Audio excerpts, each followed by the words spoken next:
Hi everyone. I'm back today to talk briefly about another pretty new book on race and intersectionality by Ijeoma Oluo. This book is called Mediocre, The Dangerous Legacy of White Male America, and was published in May of last year, 2020. Oluo is a writer who has contributed to several different news publications, both on racism directly and on broader movements of social justice. She has one other book, which is a pretty basic level anti-racism book that I read last year, So You Want to Talk About Race?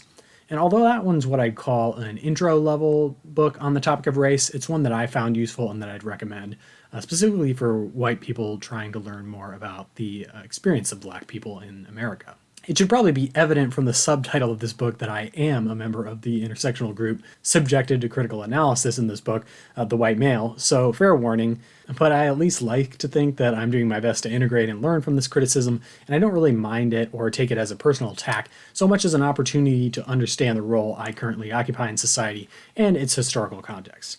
Needless to say, though, I also suggest getting some different perspectives on it from not white males. So without further ado, Mediocre. I found this book thought-provoking, but not exactly in the way I expected from the title. I was expecting a single coherent discussion of this idea of mediocrity. I thought maybe I understood at the beginning what the title was implying, but I wasn't quite sure. Now, I did not get that. The theme of white male mediocrity in America came across more as a unifying theme in this book rather than a powerful thesis statement. Because this book felt to me mostly like a series of loosely connected articles that would have worked well, for example, as opinion pieces in The Atlantic, adhering to this overall theme, but not necessarily laying out a solid argument or claim. That said, although it wasn't quite what I was expecting, these chapters in and of themselves are all thought-provoking, and I would happily read and consider any one of them if they did appear in The Atlantic, or in my newsfeed. Importantly, though, they also all read as essays or commentaries, and it's unlikely that you'll agree with all of her points or implications, even if you get what she's saying, which will make it a little bit hard to put your finger on exactly what you get out of this book. For my part, I found value in every chapter, but some I agreed with to a greater or lesser extent than others. But then again, isn't that what a good discussion starting book should be?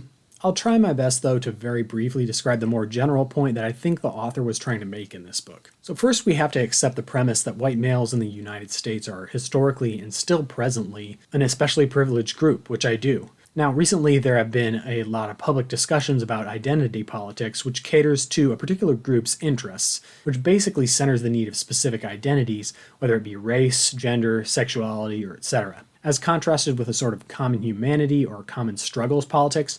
And these identities can intersect with one another too, but I'm not going to get into that in this review.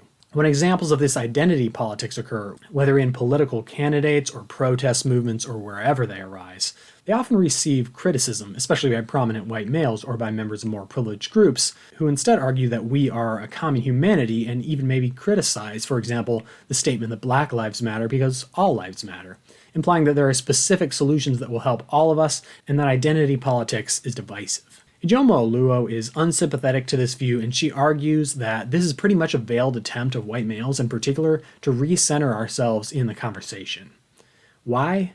Well, because we're currently afforded privileges simply by the merit of this white male identity, and therefore we benefit, in the short term at least, from maintaining the status quo, and from avoiding too much focus on specific groups that are not us. Because as conversations expand to specifically include more marginalized groups, then white males gradually become, by comparison, less exceptional and more just mediocre, which arguably is what we all are all along. It's just that for white males, our level of privilege currently allows us to be mediocre at what we do and yet to still occupy an elevated status in society.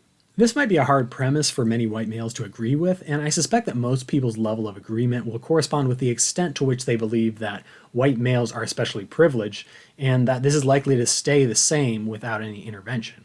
But if you do agree with that, I feel like this logic makes a lot of sense and seems quite natural. It doesn't involve much of a logical leap. Now, the book's title, Mediocre, is obviously meant to be provocative, to push some people's buttons and to garner admiration from others, but I don't feel particularly offended by it, nor do I think this fact detracts from my general agreement with this idea. Of course, one might argue that such rhetoric, including identity politics itself, is still divisive, and the fact that white males resist it because it's threatening to us doesn't change that fact. For example, Bernie Sanders is a white male, and he garnered support from some pretty aggressive white males, some of whom felt threatened by changes in the status quo. This is actually all an anecdote described in the book. And yeah, he avoided identity politics in his campaign, unlike many of his opponents. But does that avoidance of identity politics mean that his policies couldn't have helped minorities at all? Even if white males oppose identity politics for the wrong reasons, does that really imply that identity politics is the right way forward?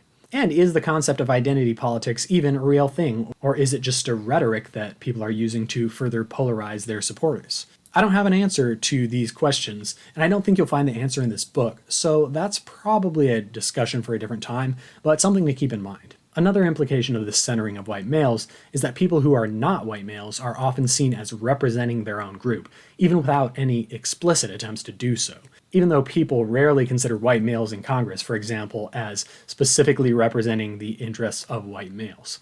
Thus, the clamor demanding more common humanity politics feels rather insincere when it comes from white males in particular, given that even politicians like Barack Obama, who do play down their specific identities and focus on common solutions that they hope will benefit everyone, still are cast and viewed as playing a certain role within the lens of identity politics, seen as a threat to the current status quo. Of course, I totally have to admit that it's easy for white males like me with a college degree to, well, support and not feel threatened by rising attention to racism and sexism. Because even if both of those privileges was discarded completely, it would certainly decrease my overall advantage in society, but I'd still be just fine. I mean, I wouldn't be considered mediocre because I still have that privilege of having a college education. Thus, we, meaning college-educated white males, can kind of stand above the fray and comment on what's going on without feeling particularly threatened, and without necessarily even understanding or engaging with the experience of working-class white men.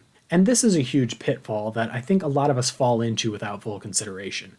White males who are working class will feel more threatened because they at least perceive, for sensible reasons, that advantaging minorities will disadvantage them by comparison. They can no longer be effectively mediocre and still occupy a privileged place in society. And by the way, I mean no slight against working class white males or those without a college degree. I totally realize that you don't become a better person in any way by getting a college degree, nor are you mediocre simply because you don't have a college degree. There's a lot more nuance to it than that.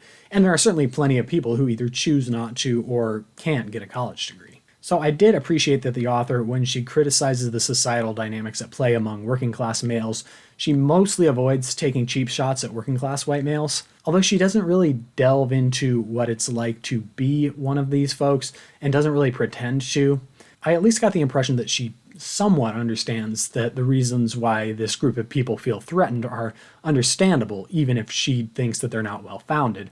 And she sees them as part of a larger structural or societal racism that takes advantage of struggling people in a way that also allows us, the college-educated white males, to blame those very people for racist or sexist tendencies that benefit the rest of us white males too, just in a more indirect and therefore less blatantly obvious way. Hopefully that gives you at least an idea of what this book is about and whether you'd find it interesting, even though I didn't delve real deeply into the specifics of what each chapter describes. In summary, I don't really think that this idea of mediocre is likely to be particularly influential in the way it's laid out in this book, and yet I still found this worth reading. I hope that it will form a part of a broader critical exploration into topics of race, privilege, and intersectional identities, both for me and for others. Have you read this book or others up its alley that you'd recommend? Let me know in the comments. And if you want to see more of my weekly reviews, don't forget to like this video and subscribe. And until next time, bye and happy reading.